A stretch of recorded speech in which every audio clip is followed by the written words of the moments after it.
Ferdinand Ier, le saint roi dont personne ne vous a révélé les secrets sombres. Il fut un temps où la royauté ne gouvernait pas seulement avec le sceptre et l'épée, mais aussi avec des secrets qui débordaient des murs des châteaux.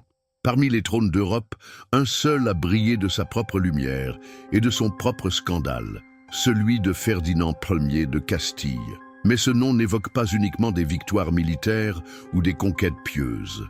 Derrière le voile sacré de sa canonisation se cache une figure tourmentée par des passions inavouables.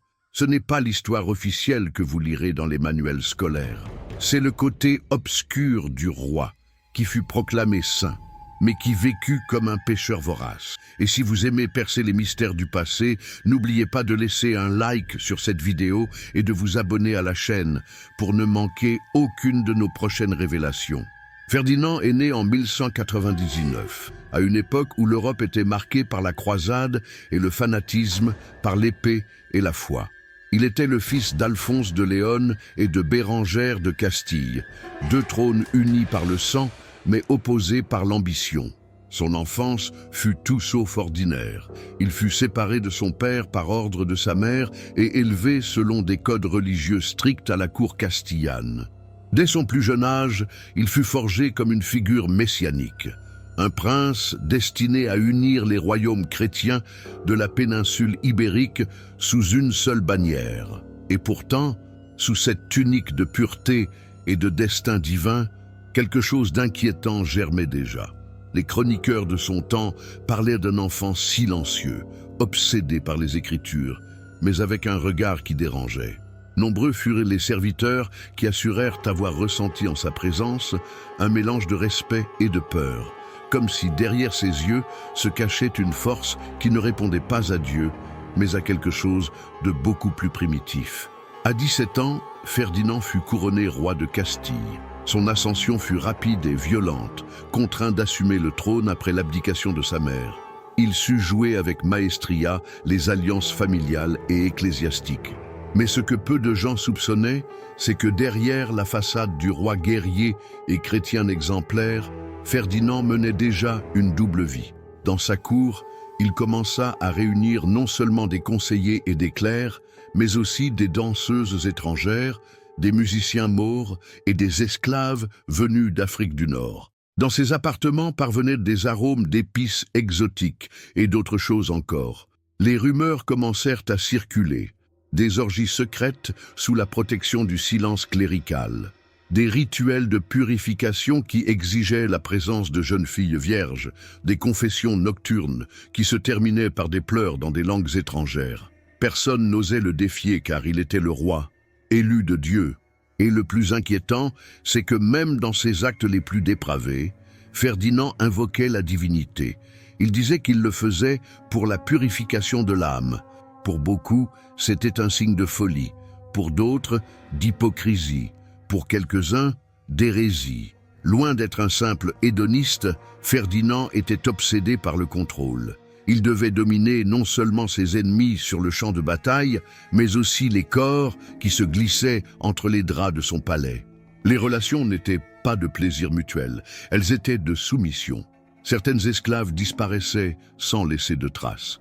On parlait de passages secrets sous l'Alcazar, où étaient enfermées celles qui souillaient son âme de doute.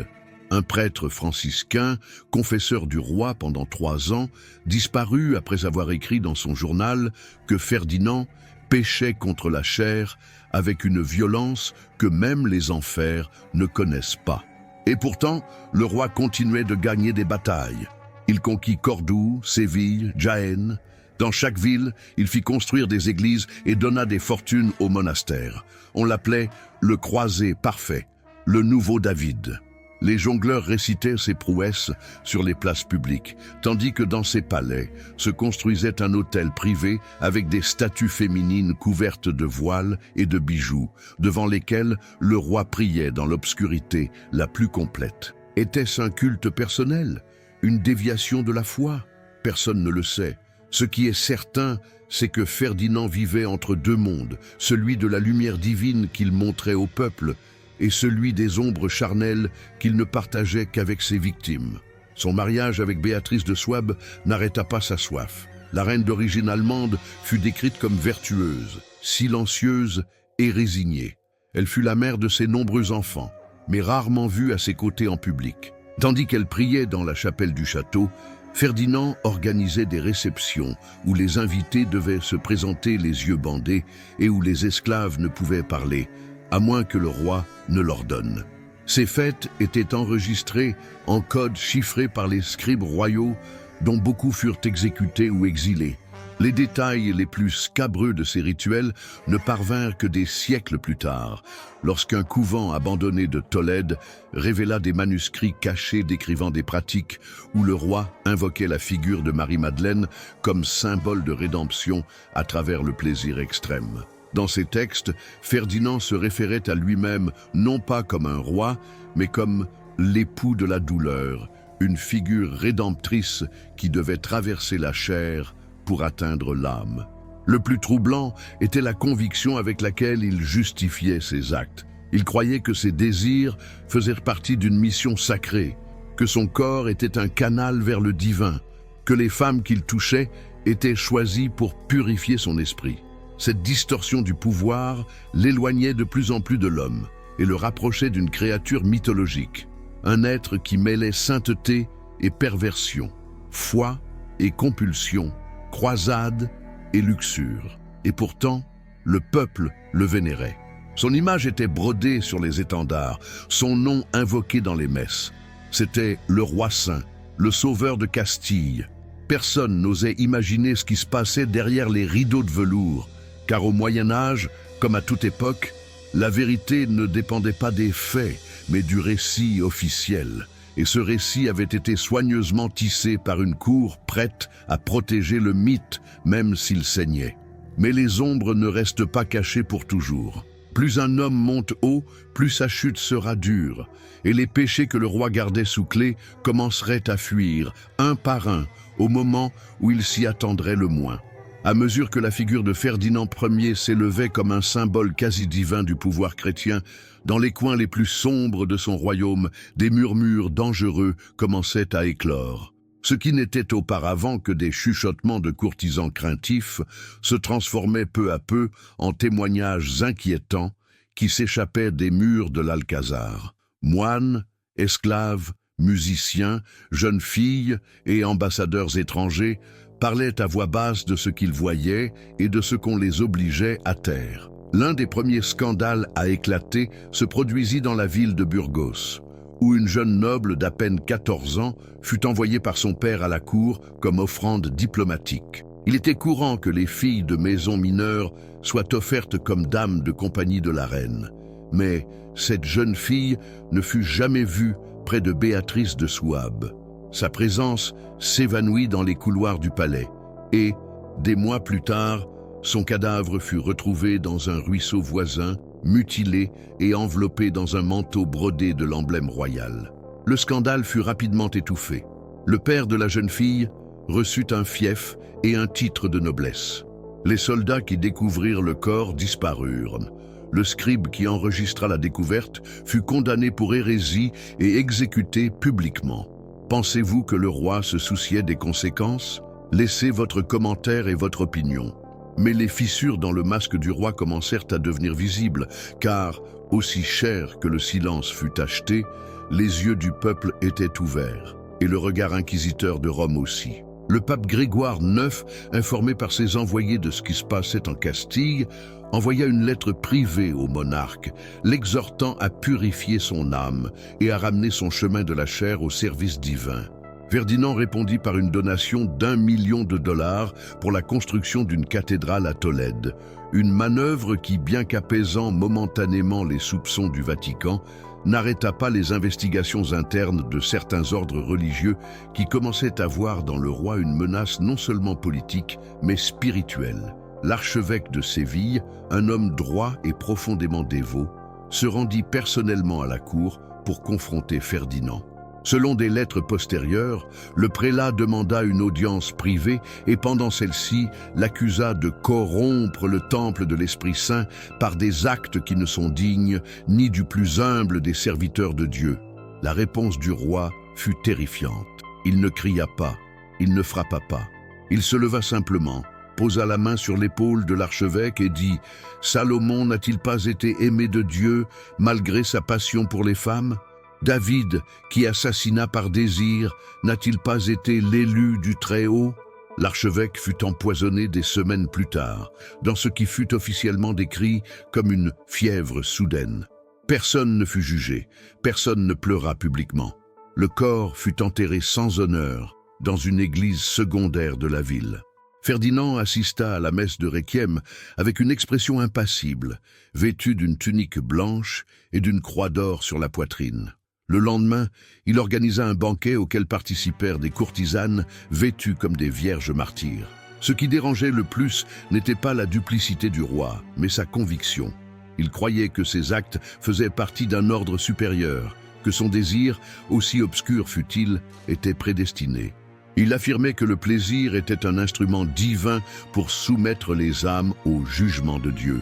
Dans ses discours les plus intimes, il alla jusqu'à dire qu'une femme qui a été touchée par un roi se trouve plus près du ciel, même si sa chair souffre. Cette perversion de la théologie n'était pas le fruit d'une simple maladie mentale, mais d'une idéologie soigneusement construite, un délire avec une structure morale. Ce délire fut concrétisé dans un document bouleversant, le livre des Lamentations du roi, un manuscrit qui, selon les rumeurs, fut dicté par Ferdinand à l'un de ses scribes les plus fidèles. Il n'en subsiste qu'une copie partielle, cachée pendant des siècles dans un monastère franciscain et découverte au XIXe siècle.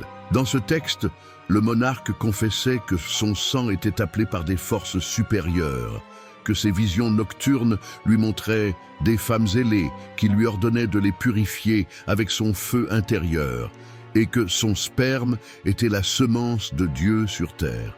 Ce genre de pensée transforma ses actes en un rituel mystique, une perversion revêtue d'un habit spirituel.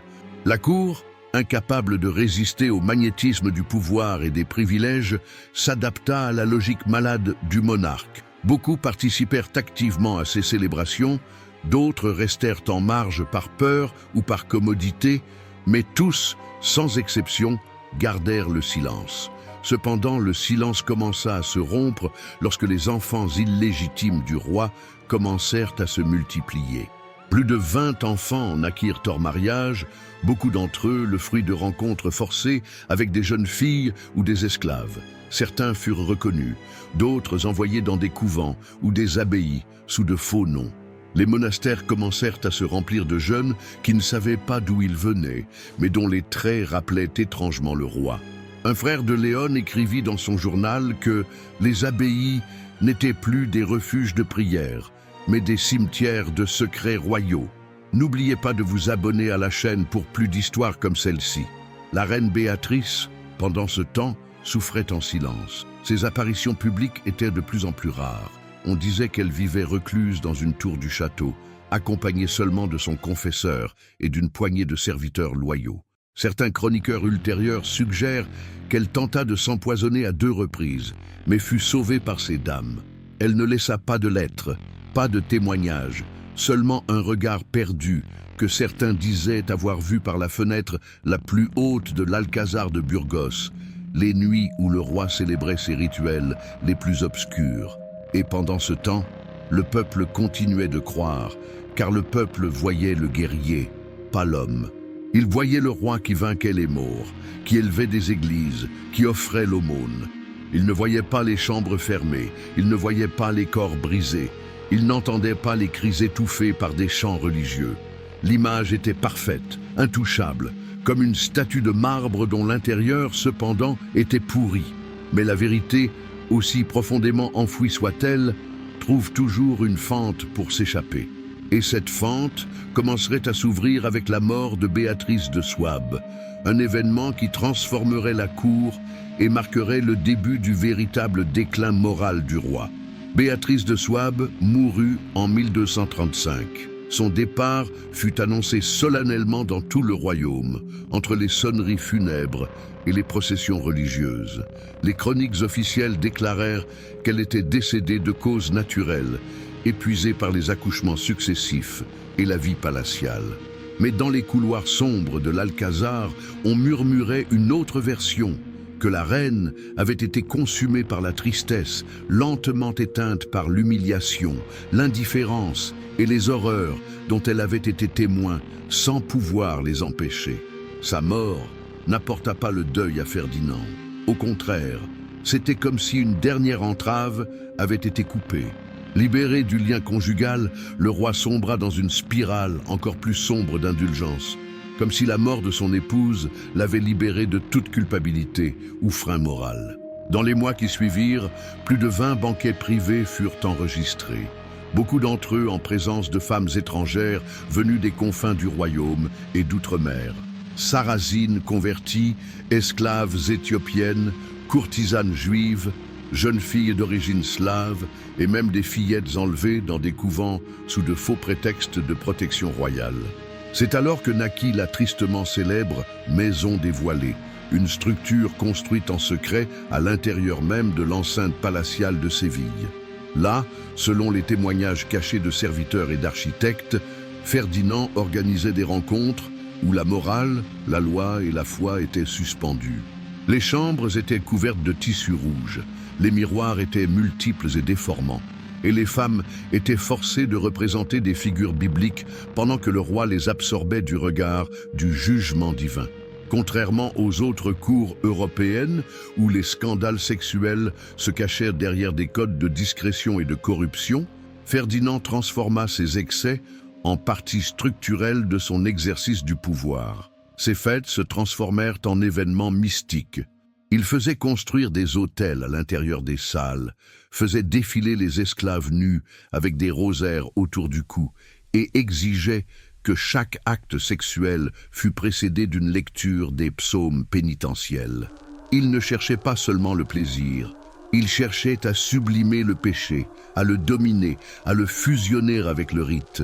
Mais tandis que le roi se perdait dans cet abîme de sa propre construction, son royaume commençait à montrer des fissures. Les ordres religieux commençaient à se diviser. Certains clercs, horrifiés par ce qu'ils savaient ou soupçonnaient, envoyaient des rapports secrets à la papauté. D'autres, séduits par le pouvoir et les récompenses, se taisaient ou participaient activement aux abus. Dans les monastères proches de la cour se cachèrent des femmes enceintes qui affirmaient avoir été touchées par l'ombre du roi. Beaucoup mouraient en couches, les enfants non enregistrés disparaissaient ou étaient adoptés par des familles proches du trône. Certains couvents commencèrent même à exiger de leurs novices des preuves d'invulnérabilité spirituelle, avant de leur permettre de prendre l'habit, de peur que l'une d'elles ne soit convoquée au palais. Mais le plus grotesque fut peut-être la création d'une secte interne parmi les courtisans les plus intimes du roi, connue sous le nom de « les épousailles de la grâce ». Ce groupe jurait fidélité à Ferdinand non pas comme souverain terrestre, mais comme un être sacré qui les guidait vers une nouvelle forme de rédemption. Des rituels étaient organisés où les membres simulaient des mariages avec des femmes destinés à se consacrer corps et âme au monarque. Des documents ont été trouvés qui décrivent des actes d'automutilation, du sang versé sur des bibles, des chants nocturnes et des prières inversées. Le palais se transforma en un sanctuaire obscur, où la religion était utilisée comme masque pour justifier l'horreur. Si vous êtes choqué par ces révélations, montrez votre soutien en likant et en vous abonnant. Un des moments les plus inquiétants se produisit pendant la Pâque de 1238, lorsque Ferdinand ordonna de célébrer une messe privée qu'il officierait lui-même en tant que prêtre. Vêtu de vêtements ecclésiastiques, il consacra le pain et le vin devant une congrégation composée de courtisanes, de nobles et de clercs corrompus. Après l'acte, selon des témoins secrets, le roi distribua les corps consacrés, non pas des hosties, mais les vierges qu'il avait choisies pour être consommées dans l'extase de l'esprit. Cet acte qui défiait toute règle canonique fut effacé des archives officielles, mais survécut dans des lettres écrites par un moine, exilé en Navarre. La figure publique du roi, cependant, restait intouchable. Les conquêtes militaires continuaient. Séville fut prise en 1248, lors d'une des campagnes les plus impressionnantes de la période. Les foules l'acclamaient comme un libérateur, comme le bras de Dieu sur la terre. Le clergé le nommait « champion de la chrétienté ». Les églises sonnaient les cloches en son honneur. Personne n'osait affronter l'homme derrière le mythe. Et pourtant, certains ont essayé. Un groupe de théologiens de Salamanque envoya une missive dénonçant des pratiques sacrilèges à la cour. La réponse fut fulminante. 2 d'entre eux furent brûlés pour hérésie, d'autres s'enfuirent en Aragon et l'un disparut en chemin vers Rome. L'Inquisition, encore naissante en Castille, fut utilisée comme outil de censure et de punition contre ceux qui osaient défier la sainteté du roi. Mais Ferdinand n'était pas un fou sans contrôle. Il était calculateur, profondément conscient de son image et de l'équilibre entre la peur et la dévotion. Il savait que l'histoire est écrite par les vainqueurs, et il était sans aucun doute le plus grand vainqueur de son temps. C'est pourquoi il fit construire des chapelles à son nom, fonda des monastères sous son patronage et s'assura que les chroniqueurs royaux n'enregistrent que ses gestes divins, jamais ses nuits d'excès. L'image qui survivrait ne serait pas celle de l'homme, mais celle du saint. La contradiction entre le tyran intime et le sauveur public atteignait ainsi son point le plus élevé. Et pourtant, au plus profond de son âme, quelque chose commençait à se briser, car ni le pouvoir absolu, ni l'idolâtrie du peuple ne pouvaient protéger le roi de ce qu'aucun monarque n'a jamais vaincu, le temps. Son corps commençait à se détériorer, son esprit empli de visions, et ses péchés, qu'il avait si soigneusement enfouis, revenaient le hanter dans ses rêves. Et c'est alors, dans les dernières années de son règne, que Ferdinand Ier commença à parler avec des fantômes. Les dernières années de Ferdinand Ier furent un défilé d'ombres. Son corps, qui avait jadis irradié la force du guerrier, commença à faiblir. La peau devint grise, les yeux cernés, les mains tremblantes. Mais ce qui troublait le plus ceux qui l'entouraient n'était pas sa décrépitude physique, mais les longs silences durant lesquels il semblait dialoguer avec des présences invisibles. On disait qu'il parlait des langues mortes, qu'il murmurait des noms que personne ne reconnaissait, qu'il se réveillait trempé de sueur, criant comme s'il était entraîné par des forces qui échappaient à l'entendement humain. Ses médecins attribuaient les épisodes à des fièvres causées par d'anciennes blessures de guerre. D'autres, plus discrets, mentionnaient la possibilité d'un empoisonnement lent. Cependant, au cœur de l'Alcazar, les plus proches du roi connaissaient la vérité. Ferdinand était dévoré par ses propres fantômes. Il commença à les voir régulièrement. D'abord, des visages vagues au bord de sa vision, des femmes couvertes de sang, des enfants aux bouches cousues, des moines sans yeux, la reine Béatrice au visage déformé par les pleurs. Puis, les visions devinrent plus intenses. Il affirmait que les nuits, les cadavres de ses victimes entraient dans sa chambre, non pas pour l'accuser, mais pour lui rappeler ce qu'il avait fait et exiger plus. Il disait que ses péchés ne le condamnaient pas, mais qu'ils le maintenaient attaché au trône, que s'il cessait de pécher, le royaume tomberait. Il ordonna de doubler les cérémonies secrètes, bien qu'il n'ait plus la force de participer aux rituels d'antan. Il exigeait que ses courtisans les réalisent en son nom, comme si, à travers le plaisir d'autrui, son âme pouvait rester en vie. Il fit construire une chapelle privée dans la partie la plus profonde du palais, où il se réunissait seul chaque nuit avec un reliquaire scellé à la cire noire que personne d'autre ne pouvait toucher. Personne ne sait avec certitude ce qu'il contenait. Certains disaient que c'était un fragment du suaire du Christ. D'autres qu'il gardait des cheveux, du sang et des morceaux de peau de ses plus jeunes victimes. Il l'appelait le témoin. Les rares documents qui ont survécu de cette période rapportent que le roi passait des heures à parler avec cet objet, comme si celui-ci lui répondait. Il lui confessait ses crimes, ses désirs, ses doutes. Il s'agenouillait, pleurait, riait. Parfois, il chantait. Les servantes qui l'espionnaient par les fentes de la porte fuyaient terrorisées.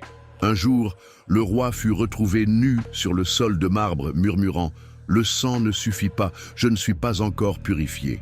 À mesure que son esprit se détériorait, sa paranoïa grandit. Il fit exécuter plusieurs membres de son entourage, les accusant de conspirer avec des démons. Il exila ses propres enfants illégitimes, craignant que l'un d'eux ne veuille lui arracher le trône. Il se méfia même de son héritier légitime, Alphonse, qu'il accusa d'avoir été possédé par l'esprit de sa mère. Béatrice est revenue, disait-il, et elle parle à travers sa chair. Sans interrompre l'interaction, j'aimerais avoir votre avis. Croyez-vous aux fantômes ou à la folie? Commentez ci-dessous. Cependant, sa folie était aussi sélective que profonde. Lors des audiences publiques, il conservait encore une rhétorique impeccable. Il parlait avec la sagesse d'un monarque chevronné, citait les Écritures, signait des décrets d'une main ferme. Pour le peuple, il restait un saint vivant. Pour les ambassadeurs étrangers, un roi imposant, craint et vénéré. Ce n'est que dans l'intimité du palais qu'il s'effondrait, comme une idole creuse, corrodée de l'intérieur. Dans ces derniers mois, il écrivit une série de lettres étranges, jamais envoyées, adressées à Dieu. Il n'y demandait pas pardon, il exigeait des explications. Il voulait savoir pourquoi il avait été choisi pour porter une croix si lourde. Pourquoi, si j'avais vaincu les infidèles et fondé des églises et protégé la foi, me sentais-je si vide? Demandait-il. La sainteté ne suffit-elle pas à racheter la chair? Pourquoi m'avez-vous fait monstre et sainte à la fois? Les moines qui assistaient à ces derniers jours ne savaient pas comment réagir. Certains fuyaient, d'autres tentaient de l'exorciser. Un jeune franciscain craintif mais compatissant consigna dans son journal que le roi pleurait comme un enfant, suppliant qu'on l'emmène dans un endroit où les voix ne le trouveraient pas. Finalement, le 30 mai 1252, Ferdinand Ier mourut à Séville. Son corps fut préparé avec des rituels sacrés, oint d'huile et vêtu de l'armure de ses conquêtes. La ville entière sortit dans les rues pour lui dire adieu.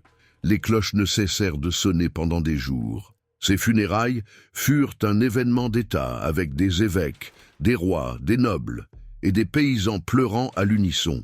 C'était la fin d'une ère. Il fut canonisé des siècles plus tard, en 1671, par le pape Clément X. Son nom fut élevé sur les autels, son image reproduite dans les vitraux et les sculptures, son histoire officielle nettoyée de toute tache. Le saint roi Ferdinand, le libérateur de Séville, le croisé, le homme de Dieu.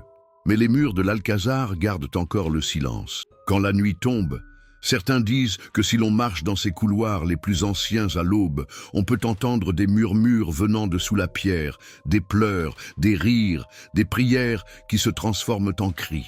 Personne ne sait combien d'âmes sont restées piégées dans ces lieux. Personne ne sait combien de secrets sont morts avec lui. Ce que nous savons, c'est que Ferdinand Ier n'était pas seulement un roi. Il était un paradoxe vivant, un symbole du divin et du plus pervers de l'âme humaine. Son héritage reste divisé entre la gloire et la honte, entre la lumière de l'histoire et les ombres de la vérité qui n'a jamais voulu être racontée. Et pour finir, si cette histoire a éveillé votre curiosité sur les secrets cachés de l'histoire, laissez votre like et abonnez-vous à la chaîne pour plus de révélations. Quels secrets historiques aimeriez-vous voir révélés? Laissez votre suggestion dans les commentaires et aidez notre communauté à grandir. À la prochaine vidéo où nous lèverons le voile sur d'autres mystères que le temps a tenté d'effacer.